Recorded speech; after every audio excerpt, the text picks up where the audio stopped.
Hello, welcome back to the channel. And today we have a bit of an unplanned video. I was going to kind of start doing maybe some team specific mock drafts for the teams that have a lot to do with the draft. And then we found out that Mac Jones was just traded to the New England Patriots. Um, I'm not exactly sure which pick they're going to be getting. I'm going to try to make it work here. Um, I believe I'm just going to give them the worst 6th-round pick because, if anything, it's better. But it says, all intents and purposes, it says, the sides discuss a 6th-round pick. So they just got a compensatory pick, the Jaguars, 212. So we'll give them that for New England. And now you look at New England's depth chart quickly. Bailey Zappi is now the guy, right? Mac Jones was the reserve kind of anyway. I think they had Malik Cunningham at one point as well. I don't think he played at all, actually. I don't even know, but he was in for a bit. But yeah, so they have that. They got a good offensive line. They've got okay weapons. Obviously, you need to add some there. I think that's probably going to be the 2nd-round pick. Ramondre Stevenson, good running back. Zeke Elliott did a great job for him last year. Stepped up more than he had to. That's why you always want to do incentive-based things because he ended up playing because Ramondre got hurt. Very good defense, right? They got a pretty good group here on the defense. Christian Gonzalez, obviously last year. Jabril Peppers, Michigan man. Tavai played actually pretty well. Judon, obviously, is very good. So, and then they got their special teams is pretty good as well. So, the offense was just pretty dysfunctional. Obviously, the quarterback position was a major part of it. The receivers, need a lot of work. Go out there and sign some other guys I think could be good. Juju Smith-Schuster was like your big signing, and he was barely playing at points. So that was pretty tough. But again, the running backs are good. Tight ends are pretty good as well. Gesicki, good catching tight end. Hunter Henry can do both, block and catch. And, it's just a quarterback. And that's all you got to look at. Quickly, we'll touch on Jacksonville here. CJ Beathard is their backup. Matt Barkley, practice squad guy, he's gone. I think Mac Jones would be, probably the backup. But when you think about it, right, he's okay enough in doses. Most of these quarterbacks, especially backups, are pretty good for at least a short period of time. And, with how many times the backups played last year, think about it. Like half the league had their backup play or like start a game last year. It was crazy. Like I know as a Lions fan, we didn't have to have anybody play else other than Goff, but that was like the anomaly. Look at the Vikings and you just look at the division, right? Jordan Love, obviously he played everything, but then Fields was benched / hurt with what's his name, Tyson Badgett, and then the Vikings had like 6 quarterbacks. So a lot of teams had a lot of problems. Obviously, Trevor Lawrence missed one of his first games. It was the year Beathard had to come in. So if you have a guy like Mac Jones coming in, he's still got a little bit of potential. Obviously, he's not going to start over Trevor Lawrence, but you want to serve as a backup quarterback in the NFL. I think it's one of the better positions. Like, again, Michigan guy here. I'm a Michigan fan. You look at Chad Henne, what he did for the Chiefs and the Super Bowl runs. Like Mahomes rolled up his ankle against the Jaguars, and then he came in, and then there was a head injury. Mahomes got a concussion against I think it was the Browns during COVID, and he came in and ended up winning that game. So, your backup quarterback is very, very important. I'd arguably say one of the most important positions in football is a backup quarterback, as crazy as that sounds. So, Jacksonville does a really good job adding them there. As over now to the mock draft simulator. We will do a mock draft for the New England Patriots now that they're officially gone. I don't know why it's not letting me trade this. Quarterback 3 is a very interesting thing here. Let's see if I can quickly do the Jacksonville trade now. That might work. There you go. Yeah, we're not doing any of these trades. I don't care. Falcons maybe, but you look at New England, right? It's QB1. It's QB, right? And is it going to be Drake May? Is it going to be Jaden Daniels? Is it going to be JJ McCarthy? I think if I'm Washington, I take Drake May, and you can have him sit behind, potentially sit behind Sam Howell for a season. Honestly, I wouldn't be surprised if the Commanders take JJ McCarthy and have him sit behind for a year. But you look at New England, and is it going to be Jaden Daniels or is it going to be McCarthy? Or do you wait till the 2nd round, maybe trade up late in the 1st and get either Nix or Penix? Or you wait until you get Spencer Rattler in the 3rd round? The latter is probably the worst of the 3. It's hard to do any of those, but I think that you take JJ McCarthy here. A young developing team, let them go out there and figure it out. I don't think you need to win right away if you're the Patriots. You're coming off of the year of obviously, your greatest quarter coach of all time for you guys and almost overall in the league is leaving. why would you force anything, right? It's you have Mayo coming in, he's going to try to do his own thing. And, you can bring in JJ and be like, wow, another Michigan quarterback at the Patriots, like Brady, blah, blah, blah. Obviously, it would probably give him some pretty unrealistic expectations, but, you can at least sell things. At this point, when you're a non-major competing team, you just got to at least do something. So, um, receivers, I like Leggett a lot. But the receiver class is deep enough where I think you can snag one in the third round. But maybe you want to go Lad McConkey or Roman Wilson, pair JJ with Roman. But if you look at this point, you have one of these good tackles fall you. I think it's hard not to take them. Edges as well. It's going to be interesting to see this third round selection is going to be very important. But if you've got a franchise quarterback, you want to protect him well. We'll go Jordan Morgan. He had a pretty good combine, I believe. I know Fatanu did as well, but Jordan Morgan, I think has been a guy that's more there. I don't think Fatanu will be there. That's why I'm taking Jordan Morgan. Trying to make it a little bit realistic here. So now when you look here, you've got some options for him. You got Jatavion Sanders, the tight end. You don't really need a tight end though, but you need a receiver. Tez Walker's a good one.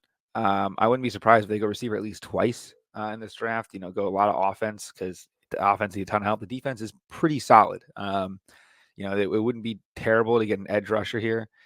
With Adisa Isaac, you kind of want to go that. But because you look at it, I think McClellan's a guy you want. He's a pretty good receiver. But if you got Tez Walker here, you got to take him. Absolute speed burner, slot guy. The easy comparison is Tyreek Hill. It is for all of them, the small, speedy types. But he had a really interesting season last year, had eligibility issues after he transferred for technically a second time from Kent State to North Carolina. But he was like the only guy in the country that didn't get his waiver signed. So that was funny.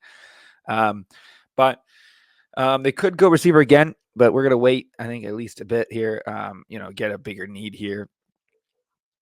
Blake Corum would be pretty funny to bring him in, but I think you got to go edge rusher here, and you go Jonah Ellis, one of the better edge rushers in the draft. And I think outside like the top big group, you've got like end of the first round be like Braylon Trice, Chris Braswell, Adisa Isaac, and then after him, I think it's Jonah Ellis, and then Marshawn Keeneland from West Virginia or Western Michigan. So this guy had a freak combine. I doubt he's here at 130, 163, but they're saying they need a corner, safety, linebacker, maybe even a running back later on, get a guy later. He was the combine hero, Isaac Garendo. It depends on what you're doing with Zeke. I think he's a free agent. Yeah, he is. I'm sure they'd be okay bringing him back. Maybe Zeke wants a bigger role now that Ramondre is going to be back playing more. What corners do we have here? I like Johnny Dixon. We can take him in a minute. But is there any receivers still on the board that we like? Jacob Coling is a pretty good receiver. We're going to take him as well. Second receiver because, again, they need receivers. Coling had a good thing. He transferred, I think, from USC to Arizona, I believe, or it was Oregon USC. I think he went from one of the bigger schools back to Arizona and was the other guy along with fifth McClellan over there. So now you're looking at it. Johnny Dixon, I mentioned him earlier. We'll take him here. And then up comes the pick that they get for Mac Jones. What could be the addition here? Could you add a second quarterback to pick him up there? I doubt it. I'm trying to see here. What is the biggest need of the Patriots right now? Left tackle, we just addressed. Right guard. Okay, we can do a guard.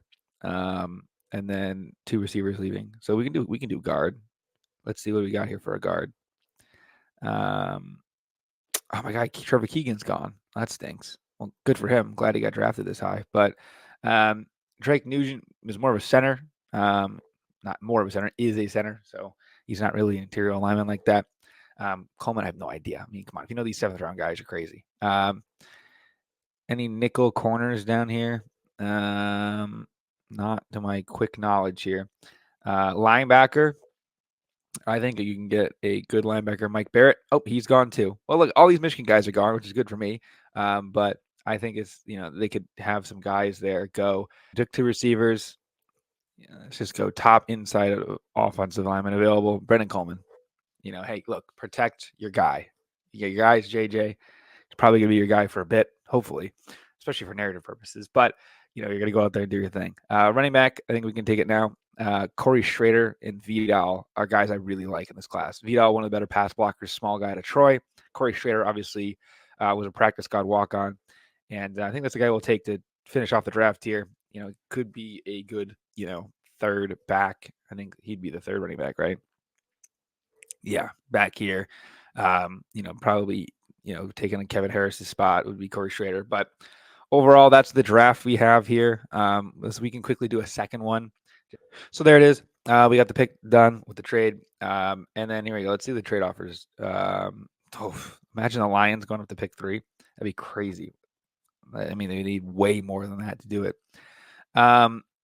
So one of the other options is stick and pick with Marvin Harrison at 3, or trade down and get Marvin Harrison. I could definitely see that happening. I know the Vikings have been super interested in trading up into the top few picks to get JJ. I don't know if you're New England, if you want to fall that far down. I think maybe if you trade with the Giants at 6, right, you could do something there. But right now we're going to stick and pick Marvin Harrison. That's the other scenario people have really been saying. I doubt it happens, but let's just go and just see what happens. So now we got Marvin Harrison. What I did here is I traded up to 32. I think this is something we're going to see a lot, potentially with these quarterbacks, the older ones, is now that they're sitting here, we gave up I think it's a future third. And now that they're there, you can take your quarterback of the future.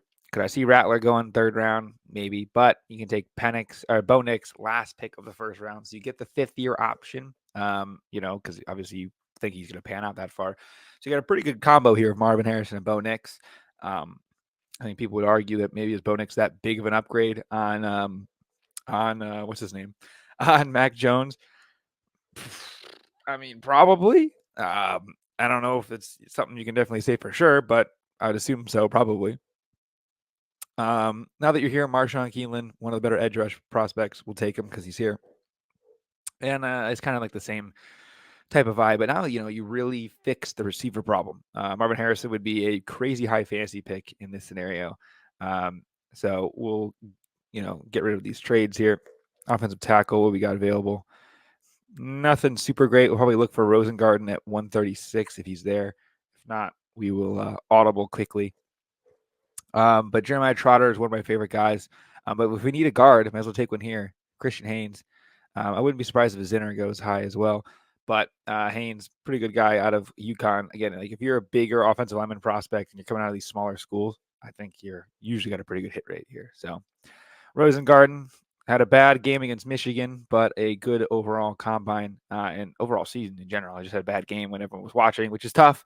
But maybe it allows for a team to buy low on him. So looking here quickly, any corners here? We'll just go Jalen Simpson out of Auburn. I've heard his name once or twice. But again, it's mostly just filling needs from the draft. But the big part is the first few picks, right? You have Marvin Harrison, or you're going to go, in a Bo Nix or Penix, right? Or you're going to go the other way around. You're going to go quarterback and then receiver later on. Obviously, we went quarterback, offensive tackle, receiver, which I think is interesting. I mean, Bill Belichick would be absolutely rolling in his grave if they took 3 offensive players in a row, but he's not here, so we have nothing to worry about. Mike Barrett is still off the board. Good for him. I want to see if any of these Michigan guys are still on the board down here. No, I would take Barner if he's here. He's not. I think Eric All is a tight end that's really being slept on. We'll take him here. I like Jack Westover a lot too out of Washington. But yeah, Eric All down there. Still calls himself a Michigan man, so good for him. And running back again. Hey, if Jawar Jordan's here, we're taking him. Absolute workhorse back. Reminds me of Ramondre Stevenson a little bit. Powerful, big runner. Can catch passes out of the pass game if needed, but has no problem running the ball 30 times. So that's what we have right there. Those are the 2 scenarios you could do, but I think with you trading Mac Jones, it's pretty clear you're going to go quarterback. And I think J.J. McCarthy would be pretty interesting for narrative purposes. If you bring in Jaden Daniels, I think he competes immediately. But overall, I'd probably lean JJ. Again, I'm very biased. But, if you want the project guy with a higher ceiling at that high of a pick, if you want a sure thing, I don't know if Jaden Daniels is awesome, right? But if you have a guy that's a sure thing playing out guy, why don't you do this strategy and take Marvin Harrison, like a potentially generational type receiver at 3? So that's what I have for now. Like and subscribe. Let me know down below what you think. If you're a Patriots fan or not, I love everyone's opinion on it. So I'm just a kid sitting here in the armchair GM. So if you've got a theory or a thing that you like, let me know down below. And yeah, thank you all for watching, and we'll see you guys next time. Peace.